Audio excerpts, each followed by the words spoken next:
Então vejamos, dando sequência ainda sobre a questão da intercessão, né? Sobre os intercessores no céu.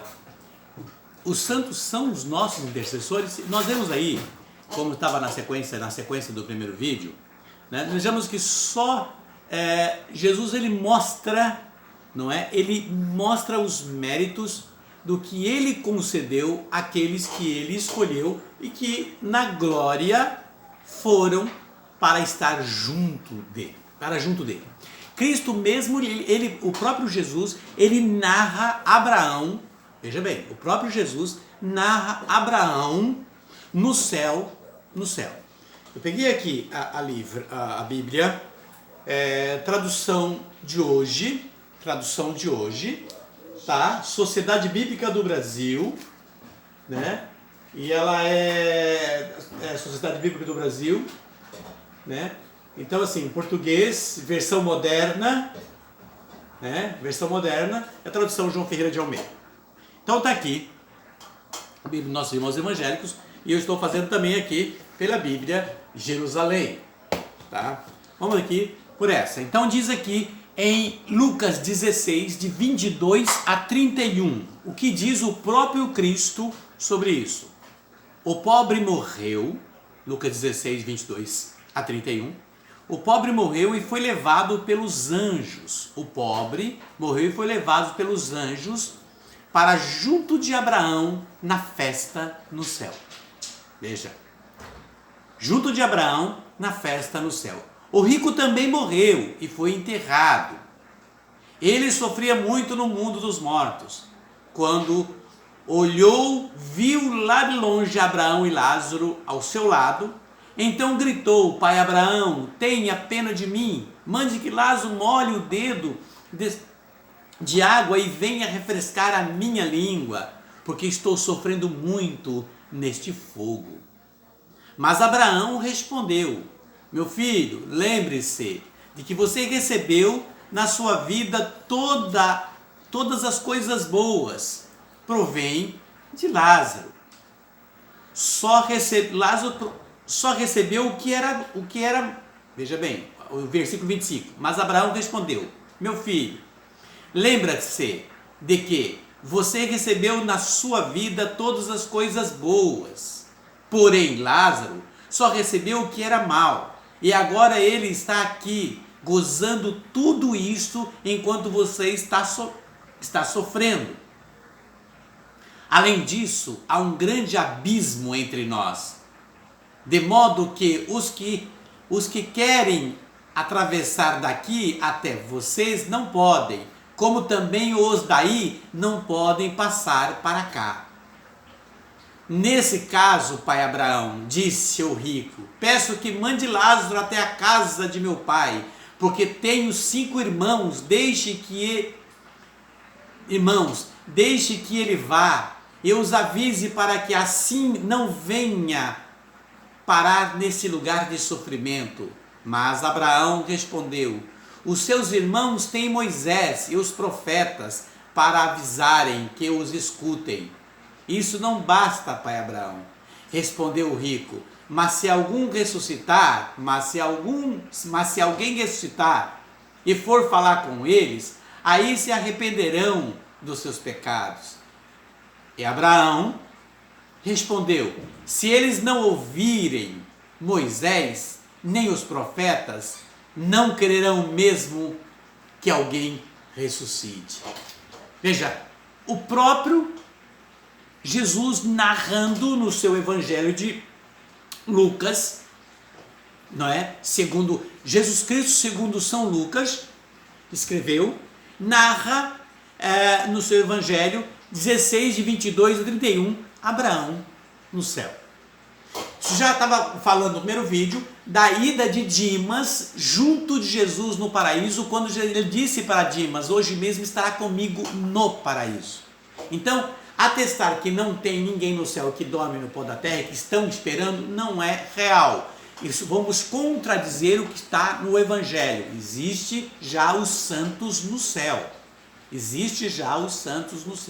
Existem aqueles que ganharam a glória e que estão com o Senhor, como ele narrou a Dimas, que estaria no mesmo dia com ele no paraíso, e vem agora ele narrando toda a situação de Abraão, mostrando Abraão no céu. É uma narração perfeita daqueles que vão para a eternidade, assim como foi Dimas.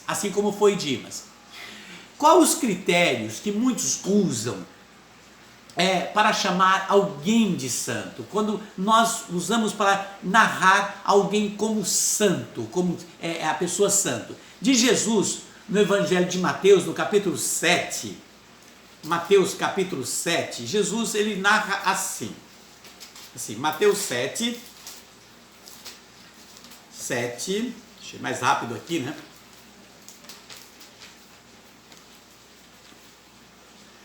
Em Mateus 7, versículo 16, e Mateus 7, 20, diz Jesus, 7, 16, pelos frutos conhecereis, pelos seus frutos conhecerei. Por acaso colhem uvas do espinheiro ou figos dos caudos? Veja bem, pelos frutos os conhecerei, diz o Senhor. E no versículo 20 ele diz, pelos seus frutos, portanto, que os conhecereis. Então veja, é pelos frutos daquilo que se vive, daquilo que se faz, da forma como se vive o próprio Evangelho, que se narra alguém com uma vida de santidade na terra, ganhando já, propiciando, já montando a sua casa celeste aqui na terra. É pelos seus frutos que vamos conhecer Jesus, que ele conhece a árvore. É como aqueles que vivem heroicamente o Evangelho, não é? Aqueles que vivem heroicamente, que vivem assim de uma forma heróica o Evangelho, como diz no Evangelho de João 15, versículo 5, como diz aqui mesmo em João 15, 5. Diz assim, 5, eu sou a videira, diz o Senhor, e vós os ramos.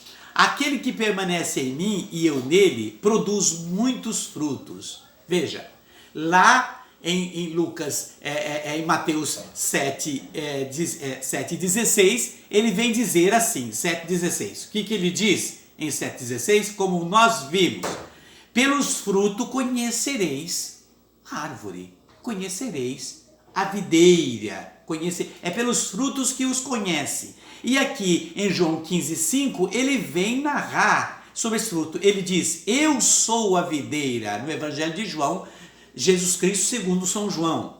Eu sou a videira e vós os ramos. Aquele que permanece em mim e eu nele, produz muitos frutos.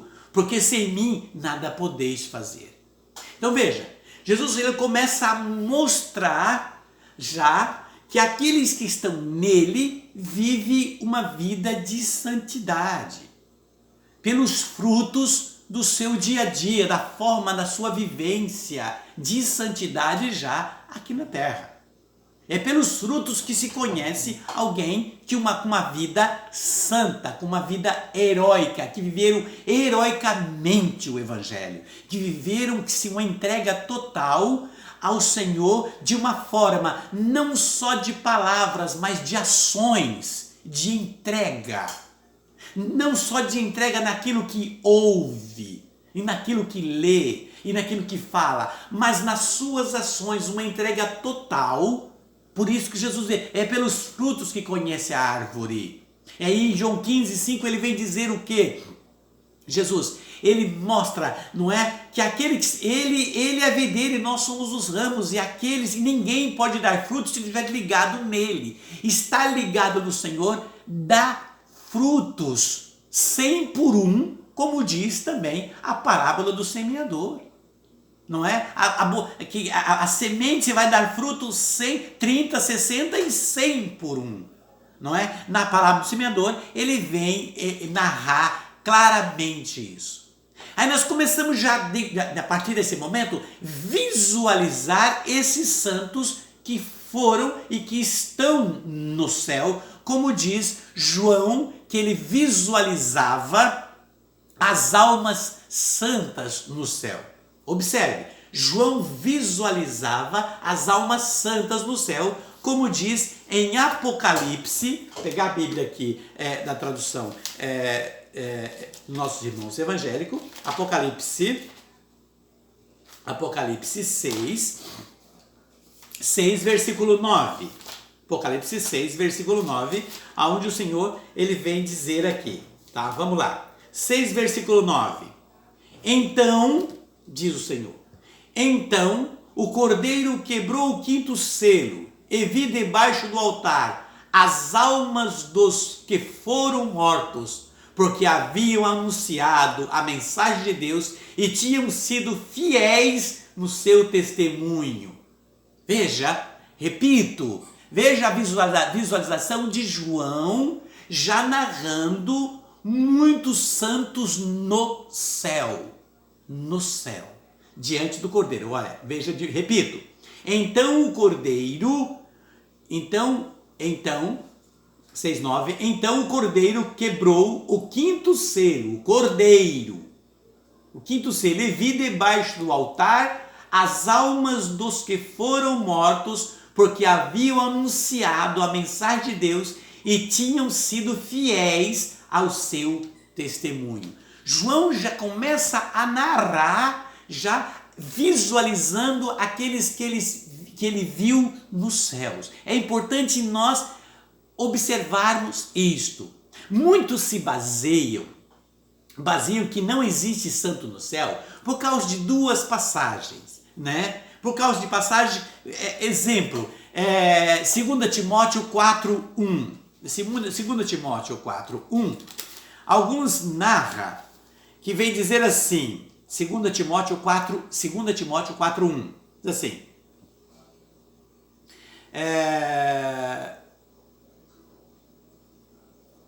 Segunda Timóteo 4:1, com a carta da firmeza na presença de Deus de Cristo, que julgará todos os seres humanos, tanto os que estiveram vivos quanto os que estiveram mortos. Veja, e aí já começam a observar e narram por causa desta passagem. E 1 Pedro, muitos narram se apoiando nesses versículos que não há santos no céu. 1 Pedro, quando ele diz 4, versículo 5. 4:5 diz assim, aqui: porém, eles vão ter de prestar conta a Deus, que está pronto para julgar os vivos e os mortos. Veja, mas esquecem desse já adiantamento da visualização de João. Muitas vezes nós vamos ficar no texto e não vamos no contexto da palavra. Se ficarmos somente no texto, nós vamos ver que lá no Salmo 14, vem dizer assim, tem um versículo que diz, Deus não existe. Se a gente pegar só esse versículo e dizer Deus não existe, vamos entrar numa forma de ateísmo, dizer Deus não existe. Mas se nós formos no contexto do Salmo e na sequência, nós vamos ver por que o salmista está dizendo Deus não existe.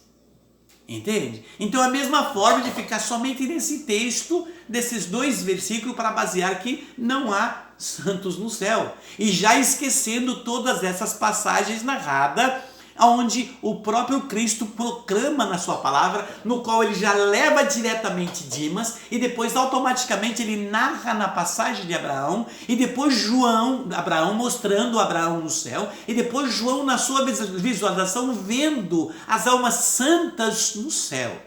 As almas santas no céu, Abraão já João já proclamando isso dentro da sua visualização. Deus, ele proclama claramente somente os vivos e não somente os mortos. Deus, ele proclama os vivos, como diz aqui em Lucas 20, de 35 a 38, né? 20, de 35 a 38, ele vem narrar assim. Vou pegar aqui na Bíblia, nossos irmãos evangélicos, na tradução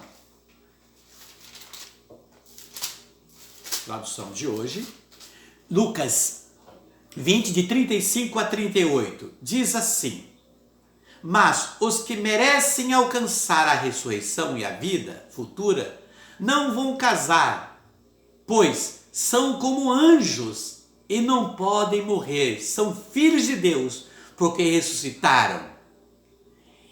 E Moisés mostra claramente que os mortos vão ressuscitar quando fala da planta que se queimava. Ele escreve que Deus é o Deus de Abraão, de Isaac e de Jacó.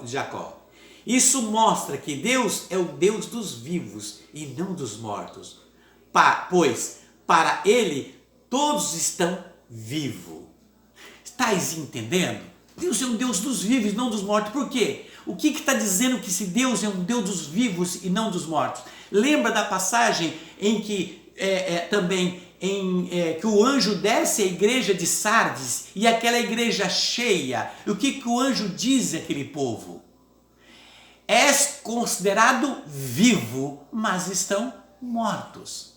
És tido e visto como pessoas vivas, mas estão mortos. Em Apocalipse 3, o anjo narra a igreja de Sardes, uma igreja cheias de cristãos, cheias de pessoas que professavam Deus e ao mesmo tempo vazios da vontade e das verdades de Deus no seu coração. Vazio de ações. Eram cristãos e eram um povo ali somente de palavras. Era um povo somente que professavam pela boca, mas não tinham ações. Por isso o anjo disse: és tido e visto como pessoas vivas, mas estás morta. Por isso que vem dizer aqui em Lucas 20, de 35 a 38, mostrando que Deus é o Deus dos vivos e não dos mortos. Veja, já mostrando essa vida de santidade na terra. E esse Deus dos vivos, quando esse proclama heroicamente o evangelho, vivenciando uma vida de santidade, ele não morre, mas ganha a vida eterna e vão estar diante do Cordeiro, como narra o próprio Cristo, como nós vimos nas passagens anterior a essa que estamos lendo agora. Você entende? Então veja, não podemos viver somente na casca, na aparência, mas temos que ter uma vida interior de entendimento e entretenimento, compreensão e respeito pelos irmãos, vivendo o amor numa forma de entrega total, vivenciando a palavra em ações. Vivendo a palavra em ações para mostrar aí, a partir daí, uma vida de santidade aqui na terra. Você entende? Então mostra aí que esses seres espirituais, que essas almas que ganham o céu, se iguala aos anjos. A própria palavra está dizendo, nos igualamos aos anjos. E quem são os anjos? Não são os anjos intercessor nossos no céu? O que diz lá em Êxodo 23, versículo 20. O que Deus diz? Vou enviar meu anjo adiante de ti, para te conduzir ao lugar que te preparei. Está de sobreaviso na sua presença. Ouça o que ele te diz, não lhe resista, pois ele não perdoaria a sua falta. Mas se obedecerdes pontualmente e fizer tudo o que eu vos disser, serei inimigo dos teus inimigos e adversário dos teus adversários, porque o meu anjo marchará diante de ti. Deus envia os anjos para ser os seus interlocutores, trazer a boa nova. Os anjos para proteger, como foi o anjo na vida de Tobias. Como foi os anjos que quando abriu a cela, ali a porta onde estava preso Paulo. Como foi o anjo que anunciou Maria. Diz a palavra que essas almas santas, elas se igualam aos anjos no céu. Se iguala aos anjos no céu. Logo, se tornam para aqueles que creem os intercessores. Veja, Abraão, ele faleceu, ele morreu. O que aconteceu a partir daí? Abraão foi se juntar aos seus no céu, como diz Gênesis 25, versículo 8. Abraão morreu, né? E foi juntar-se aos seus no céu, né? Gênesis 25, 38. Diz assim. Gênesis. Está aqui.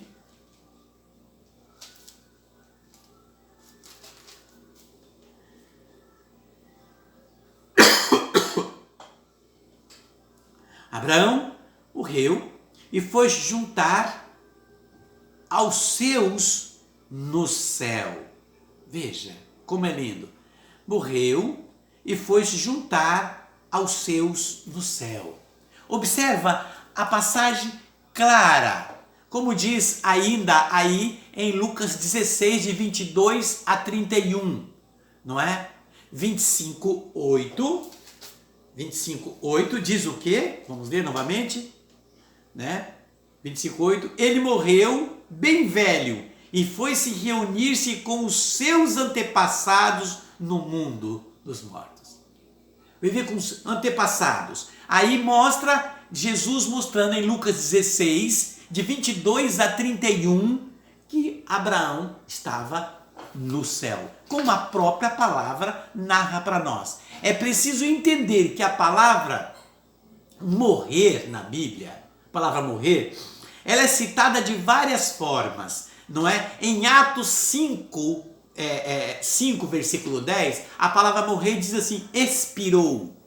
A palavra morrer, em Atos 5, versículo 10. Em Gênesis 25, 8, diz morreu Abraão. Em Gênesis 3, versículo 19, a palavra morrer vem dizer pó, se tornou pó. Né? Em Daniel 12, versículo 2, vem dizer dorme no pó. Tá? Em 2 Coríntios 5, versículo 1, casa eterna. Nós vamos observar e podemos estar prestando atenção aí no que a palavra está narrando para nós dentro desses contextos. É claro que podemos dizer assim, não, mas dentro das minhas orações eu posso ir direto a Deus. Claro que sim.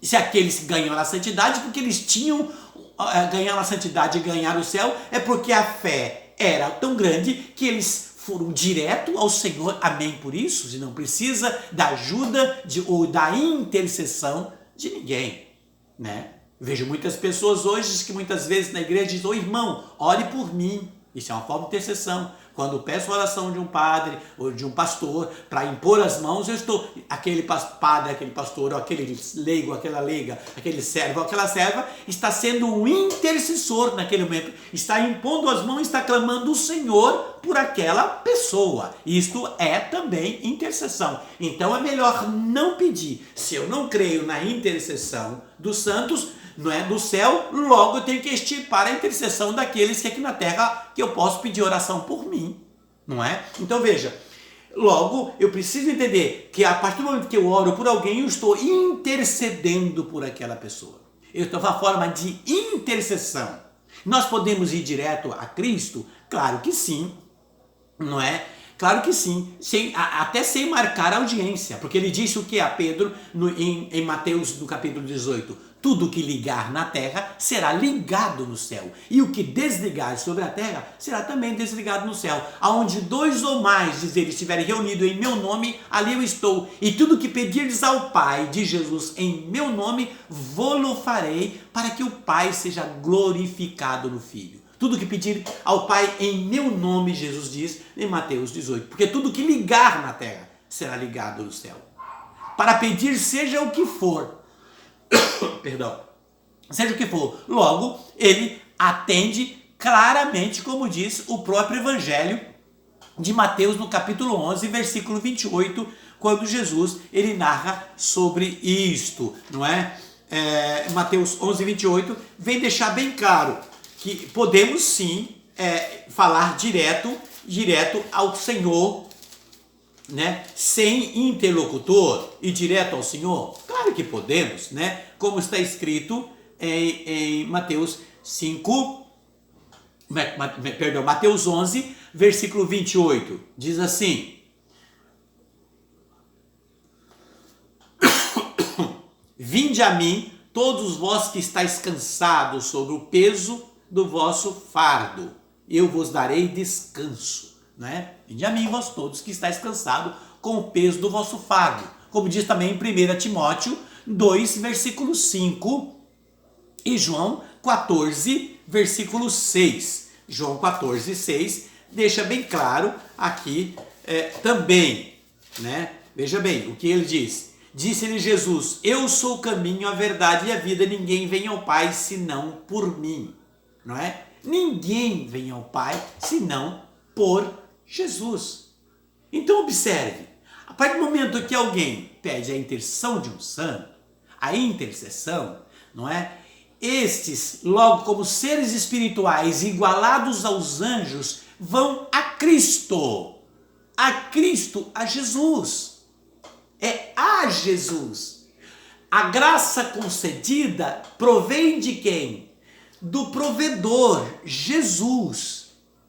Jesus concede a graça pela intercessão, pela oração dos santos no céu, por aqueles que confiaram a sua fé e que sentiram na fraqueza que precisavam da ajuda dos santos por uma situação difícil, uma situação de ajuda, até mesmo por uma forma de enfermidade, de dificuldade financeira, e etc, etc, etc.